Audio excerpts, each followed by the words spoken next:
Well, good morning, or good evening, good afternoon, wherever you are. In this video, I wanna read the following scripture, Proverbs chapter 4, verses 14 till 17. Enter not into the path of the wicked, and go not in the way of evil men. Avoid it, pass not by it, turn from it, and pass away. And here comes the justification. Why? For they sleep not, except they have done mischief, and their sleep is taken away unless they cause someone to fall. For they eat the bread of wickedness and drink the wine of violence. Now this is poetic over here. But what does this say? It clearly tells you to avoid the wicked. And who are the wicked? Those that hold on to the negative. Those that resist Christ. Not every unbeliever is wicked.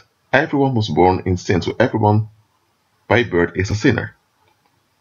But there's a difference between the sinner and the wicked. The wicked is someone that progresses in stagnation. And a sinner either becomes born again or they become reprobates, they become wicked. And here, this scripture warns the believer to avoid the wicked. It does not state avoid sinners because, well, if you have to avoid sinners, then you cannot be in the world. You cannot have human interaction anymore.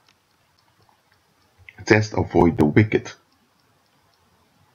And here's the reason, for they sleep not, except they have done mischief. So, basically, the wicked are addicted. Addicted to what? They're addicted in bringing others in the negative. And here, their sleep is taken away unless they cause someone to fall. To fall can mean to cause harm directly through homicide or other forms of violence, or to draw someone into a trap. Now look, it comes down to the following. People that resist Christ, they keep holding on to their own will no matter what, they are holding on to the negative. There is a difference between having wrong thinking patterns you're not aware of and holding on to wrong thinking patterns. In the first case, you're not aware of it, so you're at ease, but you're still dysfunctional. In the second, you resist the knowledge. You are dysfunctional because you resist the truth. You resist the outcome that you have to be renewed in your mind. So there's a difference between having wrong thinking patterns, or I'm saying negative thinking patterns, and holding on to negative thinking patterns. The wicked hold on to negative thinking patterns. And that's the consequence.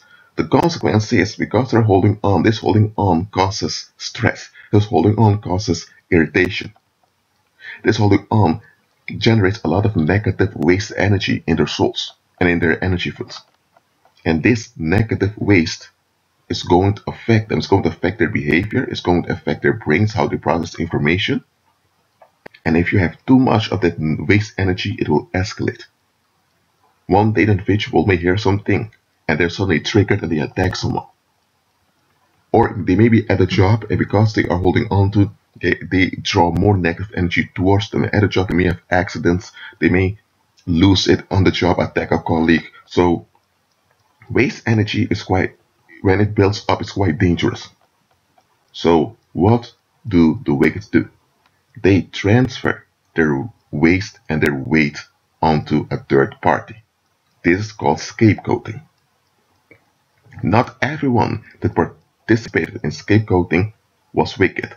Some had no clue they were drawn into that practice of scapegoating. Some, for example, if you had a father and always complained about your uncle, and you notice facts that your uncle was in the wrong, and because he is your father that complained about your uncle, you tend to defend your father because your father has done so much for you. But later, at a later age, when you're a grown man or a grown woman, you evaluate again, you realize, hold on a minute, this was scapegoating. Now, were you wicked back then? No. you were deceived. You were trapped by someone who was wicked. The wicked, in this case, your father, caused you to fall by drawing you into his unrest. Because the wicked are in a permanent state of unrest. And in order for them to remain functional, to have a job, to have a sex partner or a spouse, in order to have people around them and people willing to interact with them, in order for them to operate on a human level, they need to transfer this negative waste onto a third party. And the people around them who have to deal with the individual also wants the individual to be relieved so that they can operate with the individual. Because waste energy is contagious. When people begin to resist waste energy, they generate that same type of energy they're resisting. So they are drawn into the negative also. So both the wicked and those that enable the wicked, they want the relief from waste energy. They don't seek deliverance, because deliverance would mean that they have to agree with Christ and follow him. And when they do this, those idols they're holding on to will dissolve. I don't want that. So in order to protect their idols that give them relief, they agree with the wicked to transfer negative energy to a third party. So that's a pact. And society as a whole, when you look at it, it's this pact, it's this agreement. You have a collective, often within the millions, that want to avoid violence, want to remain in a relief state of existence. So they agree to synchronize themselves to a certain pattern, and everyone that's not honor this pattern has the right to be treated bad. It's a duality, and people resist the knowledge of their accountability to that collective violence that they enact. So that's why the New Testament tells us not to be conformed to the pattern of this world, because this, what you see over here, is the pattern of the world. Again, not everyone in the world is wicked. You have sinners and you have the wicked.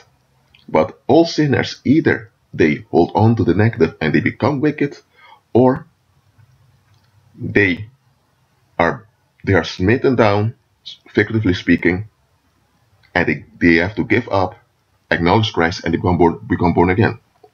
It's either becoming born again or progressing to the negative and perishing. There is no third option. There's no neutral ground. So everyone in the world is either being drawn onto salvation, or they're being drawn towards the lake of fire. And those are being drawn to the lake of fire, demons who are wicked entities themselves will work through them to cause others to fall.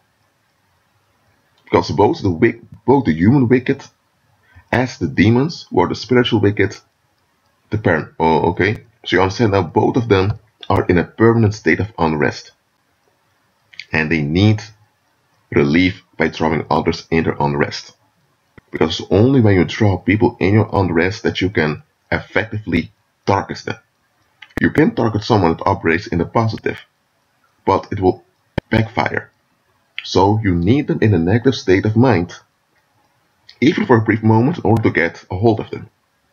That's why you have a lot of trolls on YouTube, on Facebook, and all the social media. And maybe you're not on social media. Maybe occasionally you came to YouTube and you're listening to this video now. Before you had the internet, you also had trolls. Those were just people who went from village to village, complaining and gossiping to cause strife and contention. You know why? Because when a population is in a fearful state, you can easily harm them. Now, a child who has no other option, you can easily harm. And predators do this. But once someone is approaching towards their teens, their capacity as spirit beings has developed.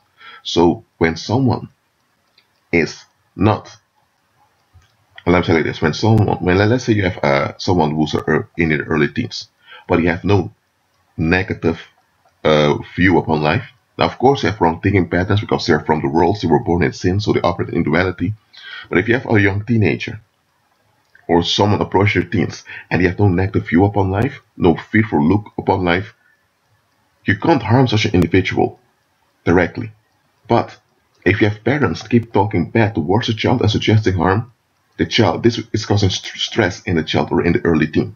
And now, predators can easily access that individual because the individual now has partaken into the collective field of negative energy that's around them. That's why it says avoid it, pass not by it, turn away from it, and pass away. So actually, it's saying the same thing 4 times. Now, when ancient Hebrews repeated something, it's very important. We put, let me say, we put a mark like this, an exclamation mark. We put an exclamation mark at the end of a sentence when we say something is very important. And someone that reads it says, oh, this is an exclamation mark, so this is very important. Or we put it into capitals. In ancient times, you would repeat it, often in other words. Avoid it, pass not by it, turn from it, and pass away. And here it repeats twice. Why should it repeats it twice? Same thing. They are in a permanent state of unrest by their own holding on to the negative. But because they don't want to give up, they're holding on, because they're holding on gives them a sense of that they're someone, it gives them a sense of power, and because one holds on to that power, even though that power may be nonsensical, or it doesn't matter how self-destructive that power is, they hold on to it so tight, and in order to justify their holding on, they transfer the waste to third parties. And that is what all the violence, and all the wars, and all the cruelties, and all the genocide, and all the sexual perversion of the world comes down to. I'm not even going to speak about the sexual parts of this because that would be a whole nother video. And I know already that many people don't want to hear the truth about it and are going to attack and all of that. I may make a video about sexual perversion and what it is and what it isn't in the future. Just understand this. This is the pattern of the world. It's a relief-centered pattern. Worldly people, whether they are just sinners or they're already wicked, they are relief seekers. They don't want deliverance. They hate the whole idea of deliverance. Now, I'm not saying that all people in the world are malignant, that they seek to harm others. No, there are a lot of people in the world who have good instincts. They want to help, they want to be friendly. So you have people with good instincts in the world. Of course you do. But if they're not in agreement with Christ, they can easily be manipulated by the wicked into the unrest of the wicked. And there are times that people with good instincts may even think that the wicked are the victims. And they enable and protect the wicked. That's why I'm telling you, agree with Christ. Well, that's all for now. Be at peace.